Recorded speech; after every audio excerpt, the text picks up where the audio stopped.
we've been in this higher for a longer rate cycle. I actually think sort of the opposite. Now that rates are starting to come down, I think they've come down by basically 150 basis points, since the peak. It will start to lubricate the market. Like, it will take pressure off. It will make deals that were previously unfinanceable a little closer to being financeable, or make it more interesting for equity investors to maybe put in a little bit more money, or take the price that, instead of selling for, 70 cents on the dollar, you're selling for 85 cents on the dollar. People are wondering, like, when am I going to get my money? Like, what am I, selling this asset for? And then they realize the friction costs associated with selling assets and where the real bids come in.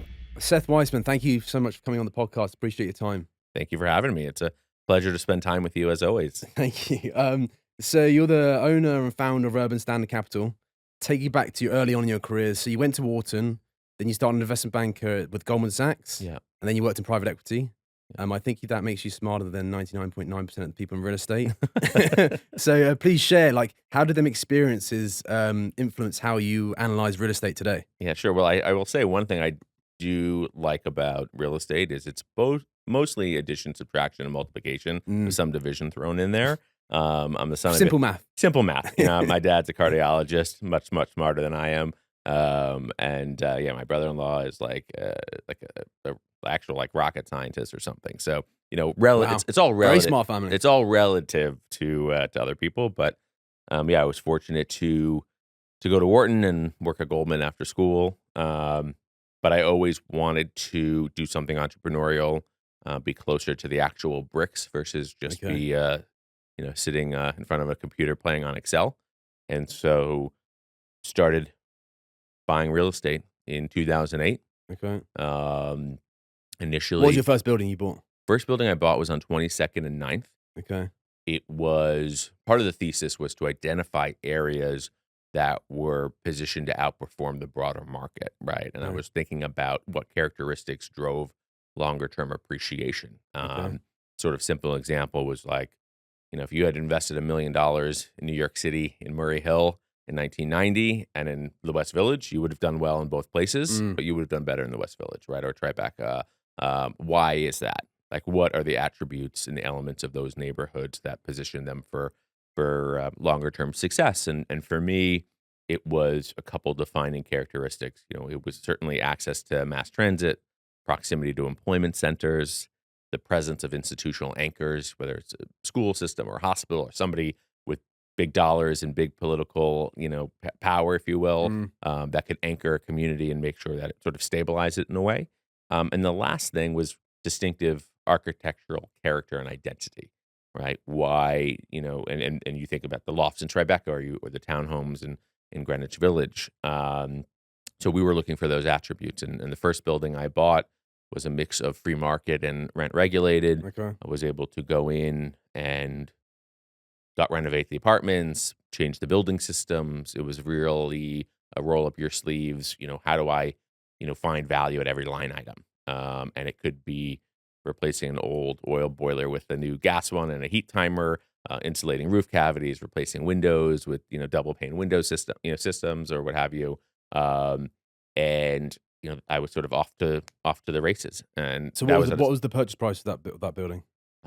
So this is going on almost 20 years ago. I think it was in the mid twos or so. And how did you raise the money for that? So it was interesting. I, put together a list prior to buying the building.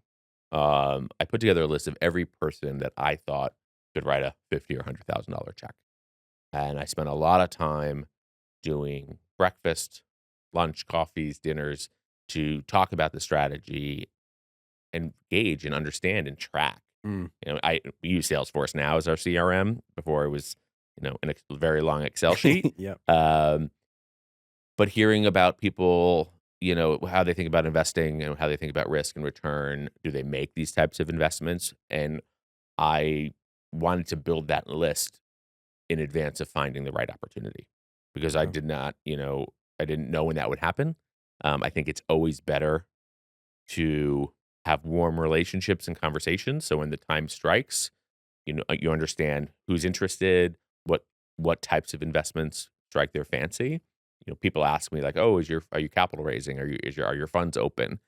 Even if we don't have an active fund at the moment, we're constantly raising money effectively because we're building relationships, right? That's something Chris Schlank said to me, actually. He was talking about raising funds, and he was saying they're constantly out there raising money. That's a big part of your job, I imagine. It's probably 30 to 40% of my job, Yeah. right? Either capital raising or investor relations. So you're constantly doing it. And when I started, I was, I was aware of that. I had been, somewhat spoiled when I was at Perry Capital because we'd make an investment and I'd sort of walk across the floor of the GM building and, talk to, the CFO, and they would Mm. wire, the 20, $30 million once it was approved by investment committee. And I didn't know that much about how that capital was raised. I was pretty naive about it, frankly. Um, I've learned over time about the world of investment management and the intersection between investment management and real estate. But that was not my background. My Mm. background was making and underwriting real estate investments. So once I went out on my own, I had to learn quickly. But it was a great experience, and I even see, and I'm sure you see this too, especially in New York. You get folks who maybe have family money, right, or access to capital, and they're doing their first project, right? And dad or mom or grandpa or whoever has said, you know, $5 million, go buy your first building, what have you, which seems insane to me, but people do it. And I always encourage people to raise outside capital Mm. because I think it does a couple things. One, at that point, it becomes a real business. You're in the business of real estate investing and investment management. Yeah. I think it's important because you're hopefully getting good feedback on your business plan from other people, right? Sometimes I feel like you can convince yourself of anything. You're sort of, speaking amongst yourselves, and it's helpful to have smart people ask you questions and try and poke holes in your underwriting and your business plan. Yeah. And when you're raising money, you inherently do that, And uh, challenge you ultimately. of course, and you Mm. want that, Yeah, yeah. It's a right? And growth. it's growth, and hopefully you have good answers, right? And if not, you should find out the answers, and maybe it exposes something in a way that will avoid you losing a lot more money. Mm. And then, of course, just the responsibility of being a fiduciary and reporting and how that process works and managing, et cetera. And even if you're taking small investments in the beginning, I mean, we have investors who started with us with 5 and 6 figure checks who grew to 7 and 8 figure checks. Mm. Because once you break bread and if somebody sent you money, send it back, hopefully with a return, you're building that foundation for the next project. And we certainly have made mistakes along the way, learned a lot about how to improve our processes. I think we're a learning organization, so we're not afraid of making mistakes.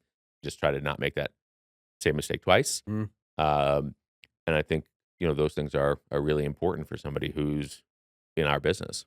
So you started on your entrepreneurial journey. Talk to us about the early days of Urban Standard. What sort of challenges did you face early on?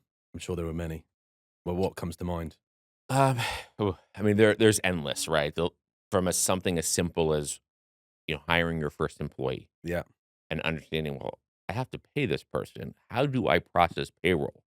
Right. I remember distinctly meeting with ADP and Paychecks, right? And they were pitching the benefits. And I'm like, I just need to set up so Survive. I can pay this person Yeah. and, not mess up the taxes, right? So there's little things like that.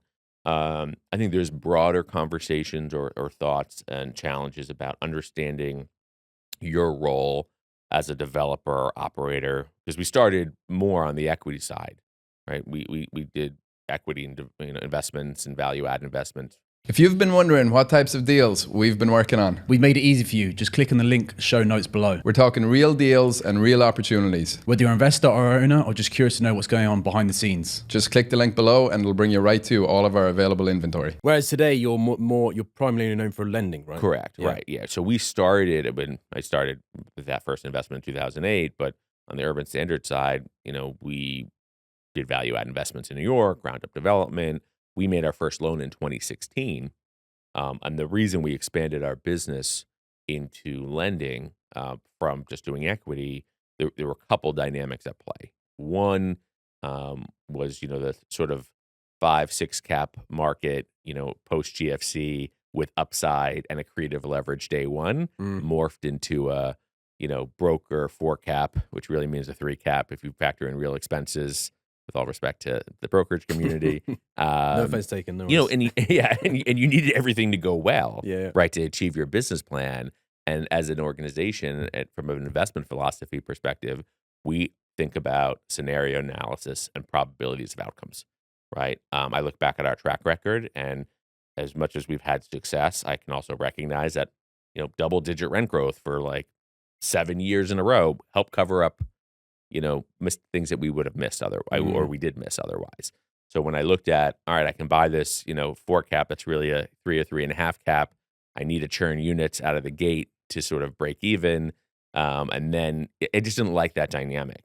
Whereas on the lending side, post the Dodd-Frank regulatory restrictions that came out of GFC, it had gotten harder and harder to work with your traditional lender on transitional assets, Okay. right?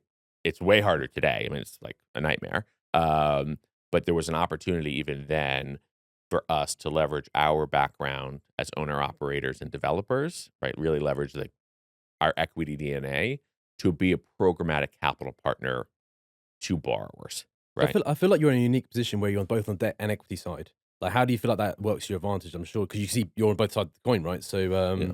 yeah, how does that work to your advantage in the real estate investing world? Yeah. So in the beginning, I think we had to really earn the trust from borrowers that this wasn't a loan to own Okay. approach, right? There certainly are private lending shops out there that are, interested in taking the property back. That was never our business model. It was never our business model for a couple of reasons. One, my personality is not that like I want to come to work every day and have my success be based off of somebody's failure. That's just not who I am. It's not how I want to spend my time. It's not the ethos of the company and the people that work there. Like we're much more cheerleaders for our borrowers. And that was unique. I mean, real estate private credit, it's now called private credit. It's got a fancy glow up, but historically it's sort of your bridge hard money lender, Yeah. more predatory and sharp elbowed in nature. And I thought, 10 years ago, I'm like, well, we can do this differently, right? We can think about being a more of this programmatic capital partner to borrowers, which, fast forward to today is the case. I mean, 70-80% of our business is repeat clients, referrals, or direct relationships. That's a great business. It's a great business. It's a differentiated business for our investors because they get access to deal flow that they otherwise wouldn't have access to, right? There's a lot of debt funds. So if I'm living on a Ripco debt matrix, right, I have to be differentiated in some way. How do we do that so that we can win the deal, get terms that are fair? Part of that is credibility in the marketplace, being known as sort of the certainty bid, even if we're not the cheapest, knowing that we'll show up at closing, that our requisition process is smooth, that we're cooperative, that we're really wanting to have that deal be successful. Well, that is your competitive advantage, right? That your speed of execution and certainty of execution is what differentiates you. And I've heard that from multiple different sources. So kudos to you for doing such a good job in that space. Thank you. And also we do a ton of deal structuring. So Yeah. most deals are sort of bespoke, and tailored to the needs of that particular project, right? So that could mean, we did a project in Prospect Lefferts where our client was buying these like 1 or 2 family sort of 20, 25 by 100, houses that were attached. He was looking at them as the value, each lot was 10,000 buildable, but they were trading as houses, not as development okay. rights. So we said, listen, we value these lots at effectively 200 a buildable foot. We'll lend you $135 a buildable. You go buy the neighbor, you pay $135 a buildable. We'll lend you 135 buildable. We'll cross them. Like, go buy as many as you want. The bigger the development site, the better for you. The economies of scale, the efficiencies, what have you. Something like that is enormously valuable to a developer who's trying to put all the pieces together, right? Similarly, if you're trying to move tenants around, we just got paid off on a loan in Washington Heights from a client who, his business model sort of anchored around buildings that have very high preferred rents, Okay. or high legal rents with preferred rents, and then he sort of Tetrises them around to capture those spreads. It's hard to know exactly how that's going to play out, right? So if we create a dynamic where there's an NOI look back, like you look at, as you're churning units and you're freeing stuff up, like we'll release additional proceeds so he can repatriate his equity and either return it to his LPs or have capital for his next thing. That the ability to do that is all because of our background. The fact that we have developed and owned and operated these kind of buildings. We have sat in their seat. We're a GP also, so we understand what the motivations are, and we can come up with that customized solution for the borrower. That's way more important. Thanks for listening to the Broker Brunch. We've now brought you a ton of episodes and we hope we're providing a lot of value. If you have any ideas of people you'd like to see on future episodes, please drop it in the comments so we can make it happen. I feel like that gives you the ability to communicate with them on a different level, like a bit of empathy and, understanding the position, as you just mentioned. Yeah. Interesting. So you mentioned your funds, you have discretionary capital, so there's no like closed-ended fund. It's just investors giving you money. What are your investors expecting today? Obviously, the world is very turbulent with politically and with rates and everything. What sort of returns your investors expecting? I guess the question I'm asking. It's turbulent. Whatever are you talking about? I feel like I turn on the TV every day and I duck. I know it's a lot. I know. You've got the latest challenge with the new mayor coming in potentially. Well, it looks like he will be elected. So yeah. I'm curious to know what investors expecting today from you. Sure. So I should clarify, we lend nationwide. Yeah. Right. So we do a lot in New York City, but it's a national platform at this point. But in terms of investor expectations, it does depend on the investor, and we manage different buckets of capital. So most of the money that we manage today is large institutions like state pension plans. I think for those types of investors, I mean, we're generally targeting low teens net returns to them per year, or on an IRR basis, right? So, we're tracking higher than that, and something some people may be aware of, but maybe not. So I'll clarify: is that most debt funds or lenders are back levering their loans. Okay. So if I'm giving somebody a $20 million loan at 10%, I'm borrowing 10 to 12 of that at 7%. So I'm effectively creating a mid to high teens yield spread on the dollars I've retained. So that 20, if I borrow 12 against it, I'm keeping 8, but I'm picking up in the same way. If you're buying a 6 cap and you're borrowing at 5%, you're picking up accretive leverage. I have accretive leverage on my position. It sounds like when investors put money into a deal, they put as least money as possible because they get higher cash on cash return. It is that depends. right? Like, we have a Dutch pension fund investor that actually prefers to do completely unlevered. Okay. Would rather earn a lower return, not have the risk of leverage, right? Leverage adds risk for sure. But there is also that sort of tension between return, risk, that you have to be mindful of. And a big part of my job is understanding what the objective of that investor is, whether that investor is a state pension plan or an insurance company or an endowment or whoever it is, family office, right? And then it also depends on the tax treatment of that investor. If you're the state of New Jersey, you're not paying income taxes, so you're keeping that 12% return. If you're a family office, you're paying taxes on that. And we're structured as a mortgage REIT, so there's some tax benefits that come with that. Okay. But it's still ordinary income. And if you live in New York City, you're paying city tax, you're paying state tax on top of federal. That can be a big nut. I mean, you can be giving up 40% of your income. Not ideal. So all to say, you have to. It does vary a bit per depending on the investor type. And I think if you look at our rates today, it's probably ranges from 7.5% to 13%. How do you decide what rate you're going to charge the client? It depends on a variety of factors. The biggest driver is attachment point, right? You want an 85 or 80% loan to cost loan. That's going to cost you more than a 65% loan to cost loan. Yeah, of course. Yeah. It depends on where in the life cycle of the project it is, right? If we have done, if it's an inventory loan, we did a deal in Philly recently. It was 10% leased up when we bought it, or when we lent on it. They're bringing it to 90%, and then they'll do agency takeout. Right, that's a much lower risk profile than a shovel in the ground and 36 months of construction ahead of you. So it depends on the attachment point. It depends on where the project is in its life cycle. It could depend on other credit enhancements, what type of recourse there is. Are there principal recourse guarantees? Are there not? It varies a bit. Interesting. just speak to you now. There's so much that goes on behind it. Your head must be spinning quite a lot with all these different deals you've got going on. It is. I enjoy it because I Yeah, like the yeah, yeah. pace, but it's nonstop. Yeah, I yeah. mean, we'll do, I think, probably end the year around 850 million of loans. Okay. We probably maintain 70 to 80 positions at any one time. Um, so And within that portfolio, talking about the positions in the capital stack, out of that 830 million, like which is typical mezz, which is the senior, which is the it's pref? almost all senior. Okay. I think maybe it's like 5% pref or mezz at the moment. Okay. Is that We'll- due to the investors, the risk tolerance, I suppose? Like a state pension fund's not going to want to give preferential loans because there's a higher risk attached It's to it. actually it's more driven by the fact that the mezzanine and pref market sometimes is tighter in terms of return, 13, 14%.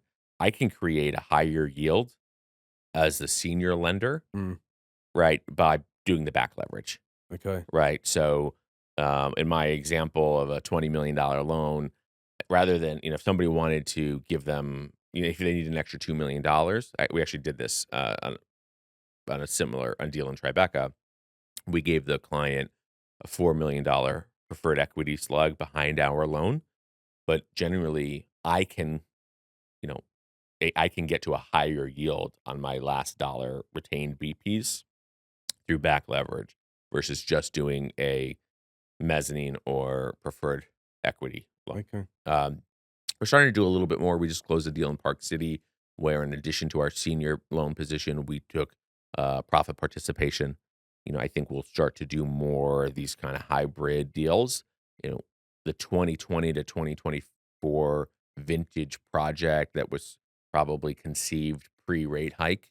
Most of those projects that came into us weren't, great business deals at that point, right? They were legacy bases in a totally different yield and return expectation environment. Most people were upside down. So they're like, I need to raise equity. I'm like, yeah, no, thank you. Not interested.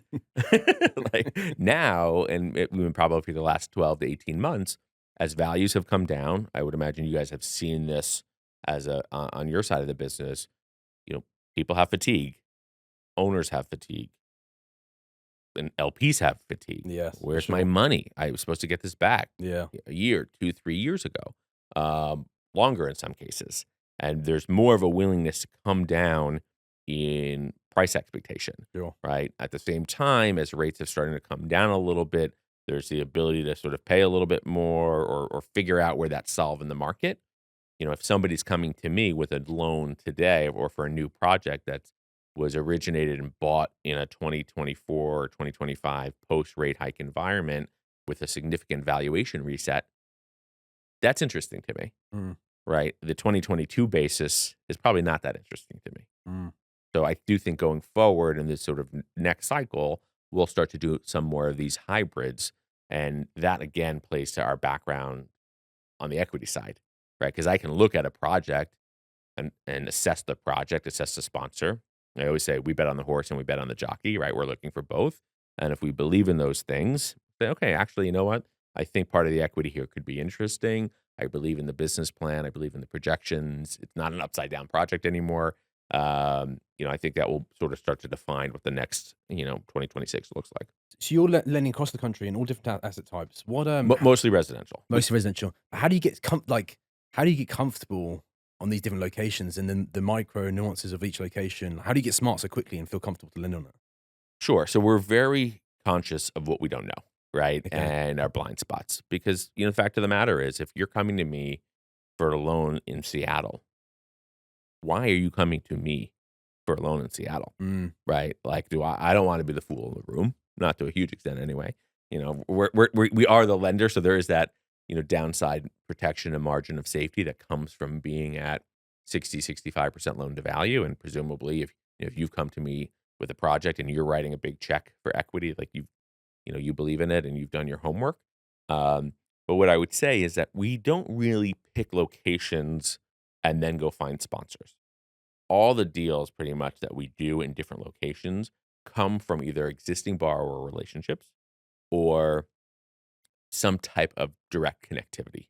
okay. Right. And so it's not like I'm sitting here and I'm saying, oh, I want to be in Nashville. I like the economic opportunity in Nashville, it's all borrower led. Borrowers coming to you with opportunity and you're underwriting. Yeah, so like we did a deal in Huntsville, Alabama. One of our clients there is one of the, I don't know, fifth largest owner of multifamily, right? He's a Florida client of ours, right? He asked us, can we bring the urban standard capital lending program we've done together elsewhere to this project?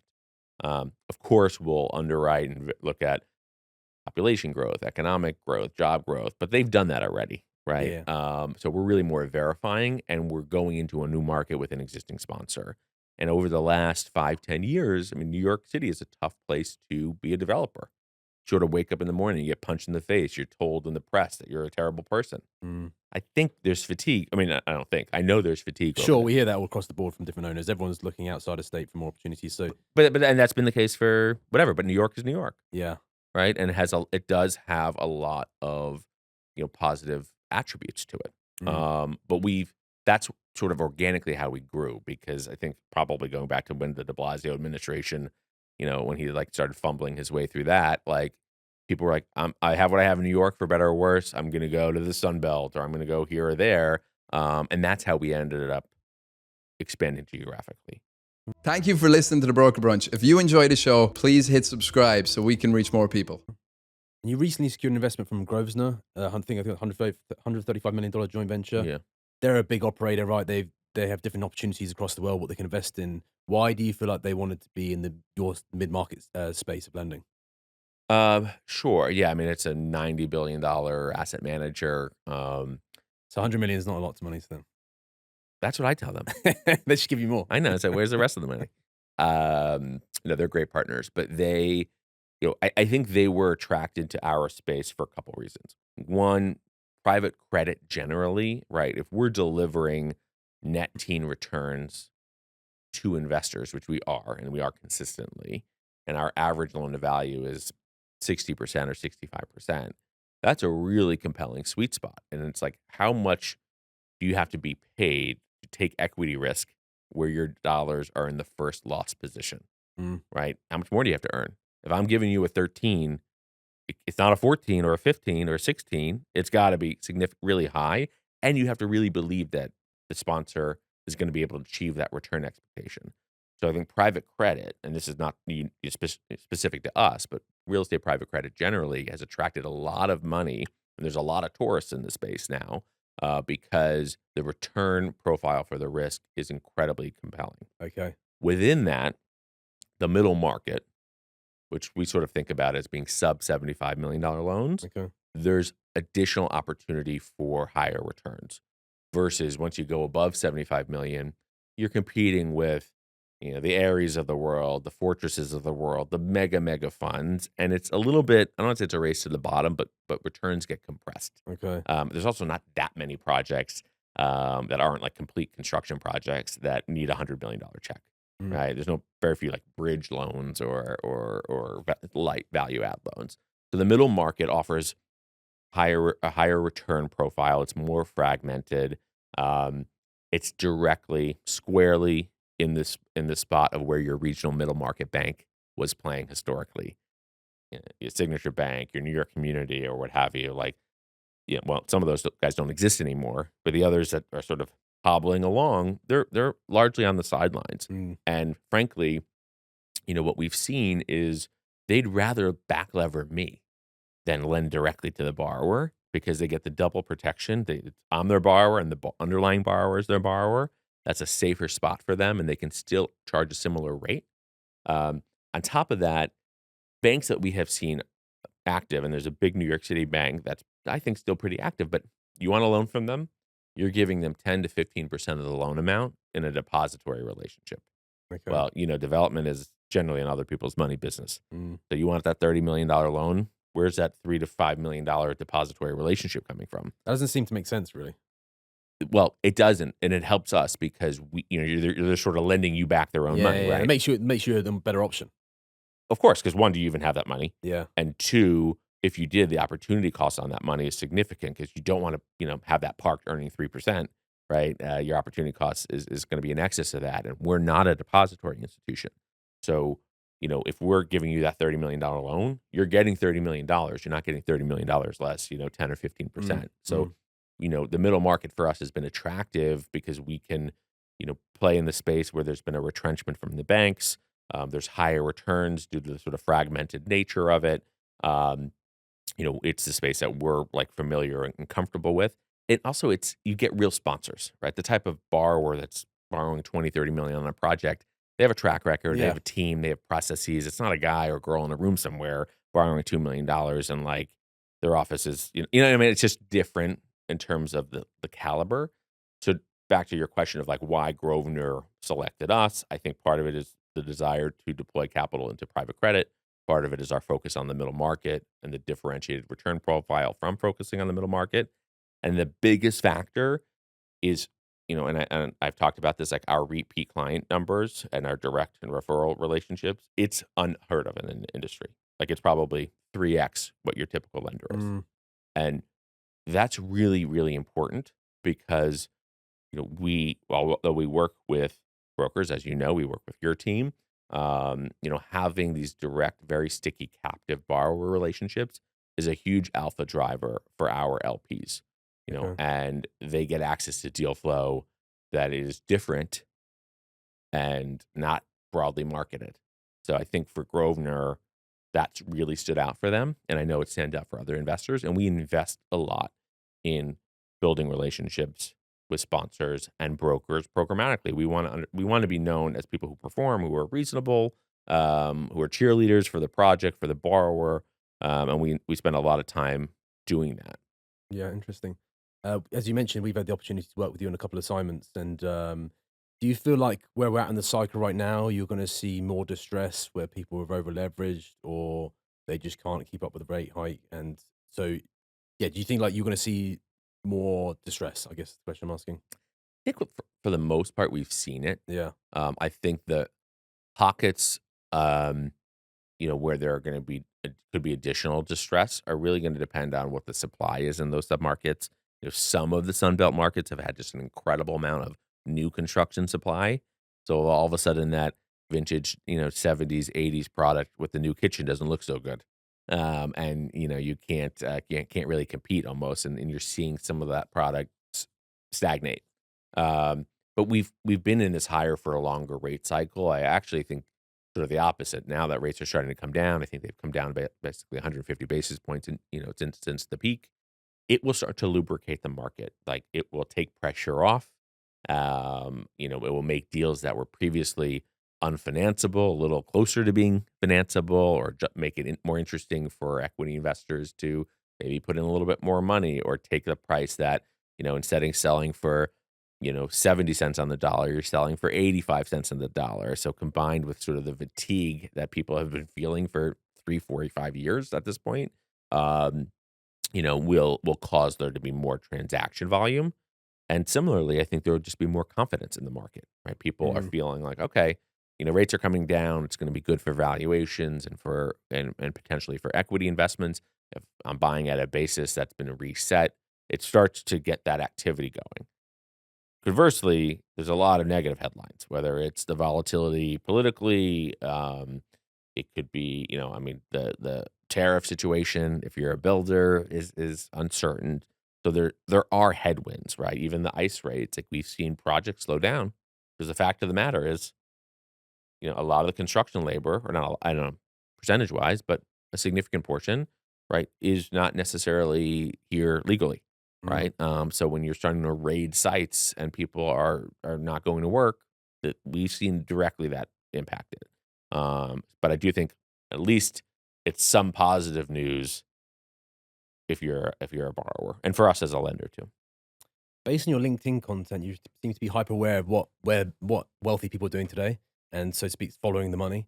So like, and where capital is flowing. So wealthy people today, what do they want to invest in? Where they think there is opportunity? I know you're doing stuff nationally, so you have a high level view of different opportunities. So yeah, I'm just curious to see where you think wealthy people want to invest today.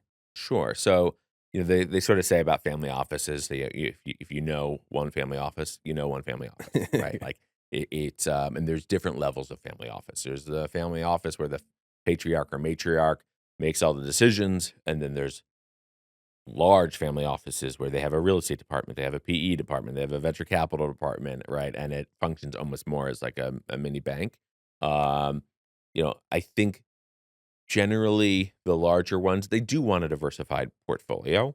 I think there is definite cynicism about valuations, whether it's the venture capital, investment they made that was marked at a number that is not realistic at all and can never be realized. And they're wondering when they're going to get their money back. I mean, I was talking to one of our LPs the other day, and they have a fund they're in that's a VC fund, and they've been in for 10 years, and they've got zero distributions, right? But like they can't actually sell that VC mark. There's no buyer, right? So it questions the validity of that value. Okay. On the equity side, not dissimilarly, I think people are wondering, like, when am I going to get my money? Like, what am I, selling this asset for? And then they realize the friction costs associated with selling assets and where the real bids come in. I'm sure you deal with this, right? Like seller expectation.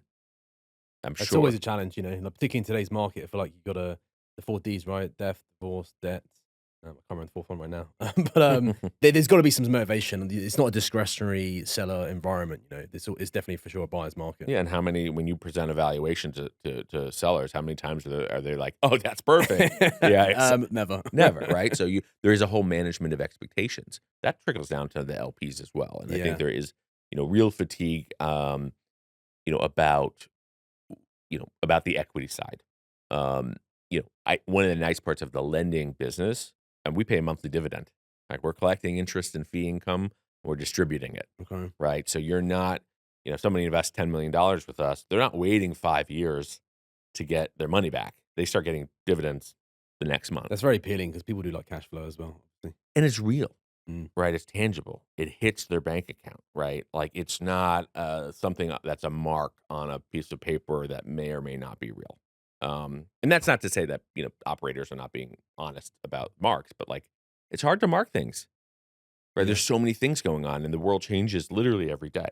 Yeah. So it's like, which impacts valuations. So I think there is somewhat of a flight to safety in that respect of saying, okay, you know what, like if I can earn, and I think honestly this is why we've done well, is if I can earn equity level or equity like returns with a credit level risk profile, get paid monthly, my return, that feels pretty good. And they don't have to deal with the headache of operating the building as well.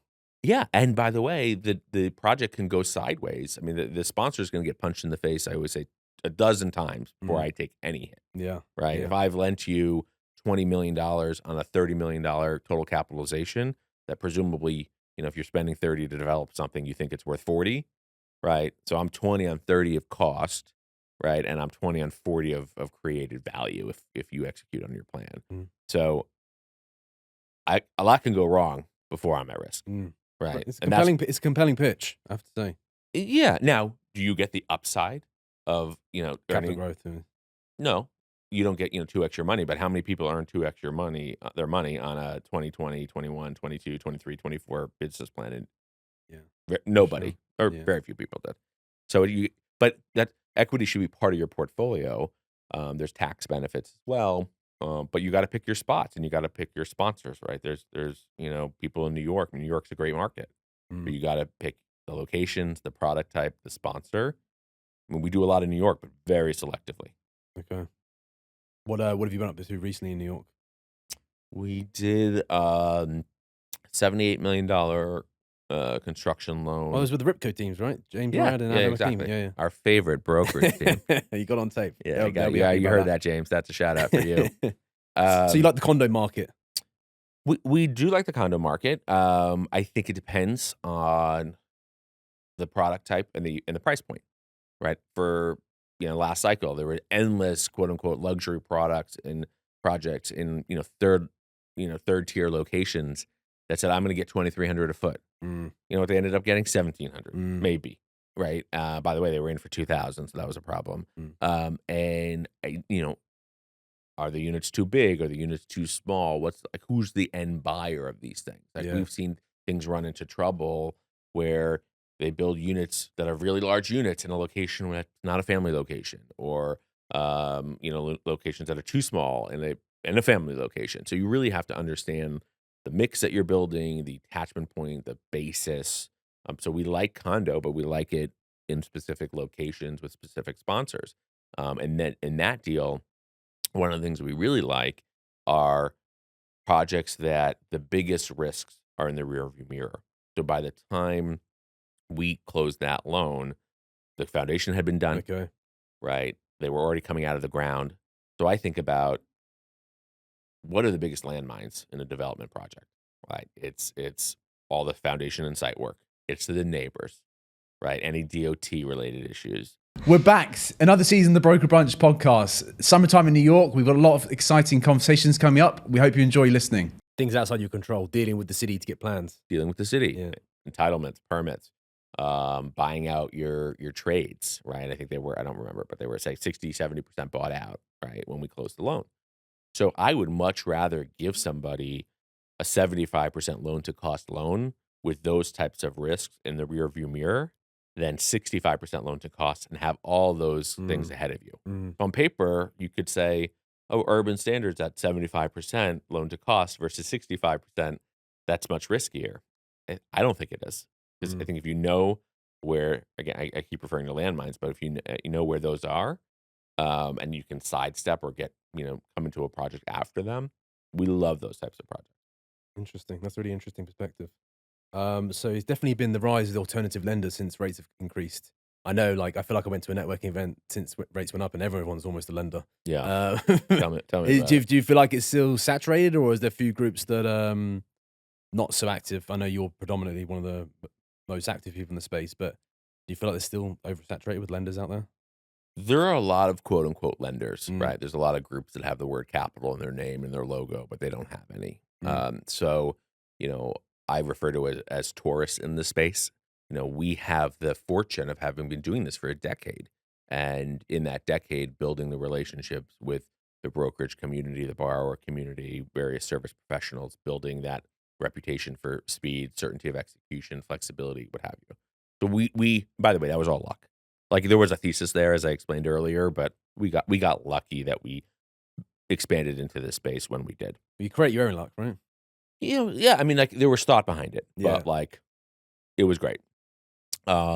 So that really benefits us because I think if you're a borrower, you are much more focused, or you're a broker, right? You want to succeed for your clients. You of course want to earn your fee, right? So who you're going to go to, the guy who's been in the room for 5 minutes or the person who's been doing this for 10 years, right? You're going to give significant weight to the person who's done hundreds and hundreds of deals, has a good reputation, hopefully is not known to be difficult or what have you. And so that's been helpful. So while there are a lot of more people in the room, I think borrowers are very focused on certainty of execution and who their capital partner is, right? Like they're not making their money on whether they're paying me, 10% and somebody else 9.5. Like no one cares, right? Of course, yeah, you want to pay less rate when you have the most proceeds, but you run into much bigger issues if the person doesn't show up to close or doesn't fund recs in a timely manner, or it's generally difficult.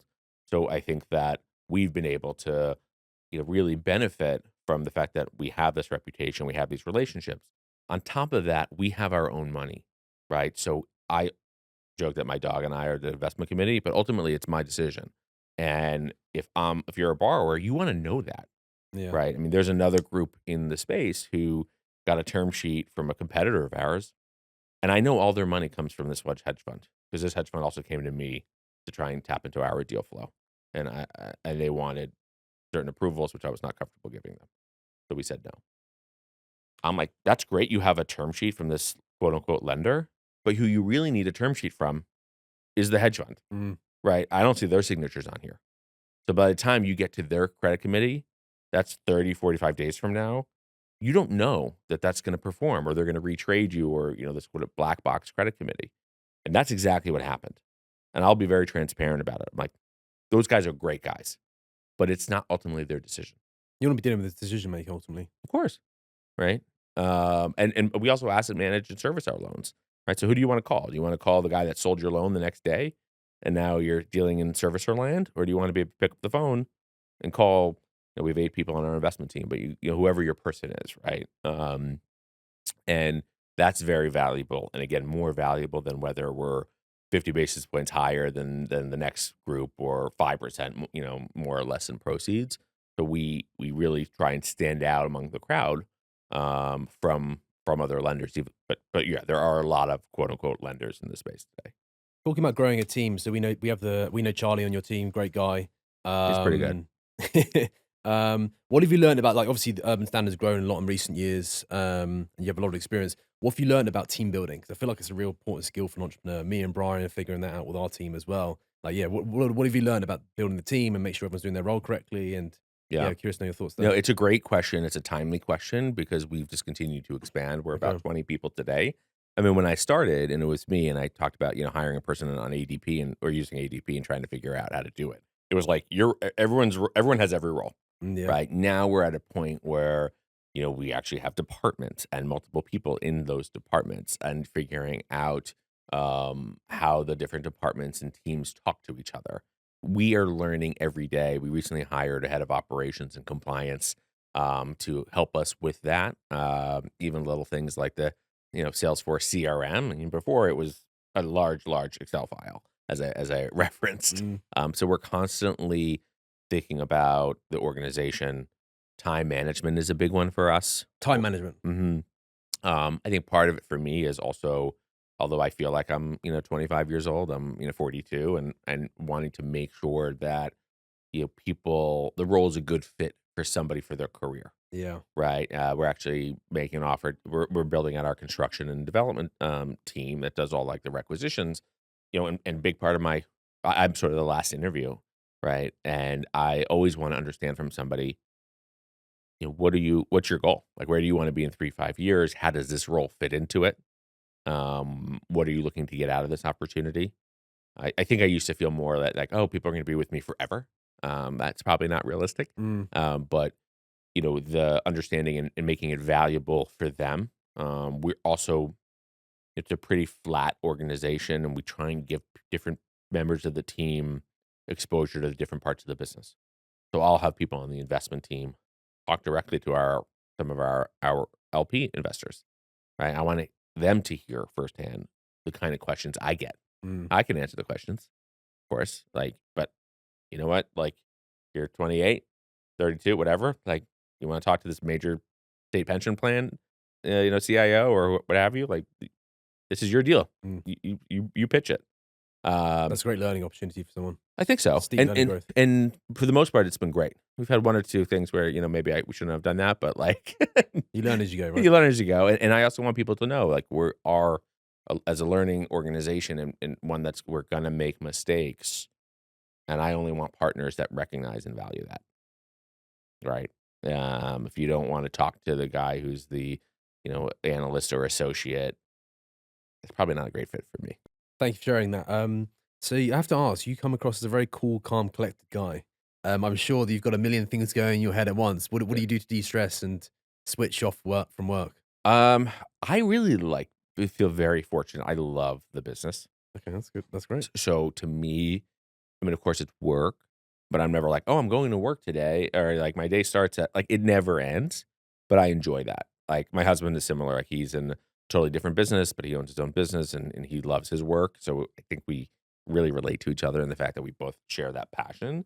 We also have 3 kids, 5, 3, and 1 years old. So Wow. like, that's mostly where we're, spending time when we're not, when we're not focused on work stuff. I can't say that that's like turn it off and relax. Sounds like a busy household. It's a very active household, a lot of activities we do. We do with them, especially more on the weekends. And we're fortunate. We have a place in the Hamptons. We do a lot of work in the Hamptons as well. So I can't sit still. So we just sort of turned it to its own business line. But yeah, it's a lot of like outdoor time with the kids. Nice. I actually wanted to touch on that. So yeah, you're doing a lot of business out in the Hamptons. Again, I know you touched on this earlier in terms of getting comfortable with different markets, but the Hamptons is its own little economy, own little bubble. Like, when you're lending on these products out there, the resi market, I feel like, is very volatile out there. So like, are you working with repeat borrowers again? How are you getting comfortable lending out there? How's the market in the Hamptons doing? I'm sure I always read that it's hot. Yeah. So yeah, I'm just curious to know your perspective on that market. It's the hottest market in the country. No, so I mean, we've done 60 deals there. Okay. It is the approach is the same in every, like, we build real relationships with clients, right? So most of our clients out there are repeat, but we've got 2 ones closing this month that are both new borrowers who are active. Um, it's, I think people perceive it to be more volatile than it is. We're also building new houses, right? So it's the best product within the market. Mm. We're not trying to sell that 70s ranch and, like, in a shitty location. This is like the brand new product, Mm. right? So I think we're insulated. I mean, we've done over 100 single family loans Oh, across the 100, wow. country. We've never had we never lost money on any of them. And we do it in the Hamptons, we do Miami, Palm Beach, Nantucket, Martha's Vineyard, all the mountain towns, Aspen, Vail, Jackson Hole, Park City, Telluride, all Bel Air, Malibu, out. The 30 markets in the U.S. where there's an average home price north of 5 million, we do. Mm. That's a real specialty of ours. The fact of the matter is that the rich are getting richer. Income or wealth, and the wealth gap's a real thing, and wealthy people want to be in the same place, Mm. right? And they tend to gravitate toward the same things. So we have not only the relationships with the borrowers or the brokers, but we know, like, the right product and the right sublocations, and it makes a difference. If you're in the Hamptons, are you north of the highway or south of the highway? Are you in the village? Or are you in the town? Like, there's a lot of nuance that's really important to know, and we know it because we've done it, right? Mm. And whether it's you know Miami or Palm Beach or what, like, all these markets, even they have their, like, New York, like, the side of the street you're on in New York can matter. Mm. What school system are you in, right? Like, where are the lines? That's a big key driver of the single family market. Well, less school system because they tend to be not primary homes. But just my Vacations. point is more like there is, like, important nuance about where you are within a sub market. But we just know it really well. Our typical loan to value in that space is under 60%. Okay. So again, You things got a nice could, buffer there. huge buffer. And borrowers have a lot of options before they're going to give the keys back to me. And by the way, I have a long list of LPs who would happily take the keys for I'm 60 sure, cents on I'm the sure. dollar. But I never want that, right? Yeah. I don't want that for our clients. And we won't do a project that we don't believe in, right? So if it's, somebody comes to me and says, I'm going to build a $20 million house, can I borrow, 13 in an area where the comps have only supported $10 million houses, I'm not along for that ride, Mm. right? Mm. So we vet these things very, very closely. Thank you so much, Seth. I appreciate your time. Wishing you continued success. Thank you for the opportunities you've given our team. You've been a part of our growth, and we really appreciate it. And yes, we'll have you on again in the future. But Thank you for having me. Thank you.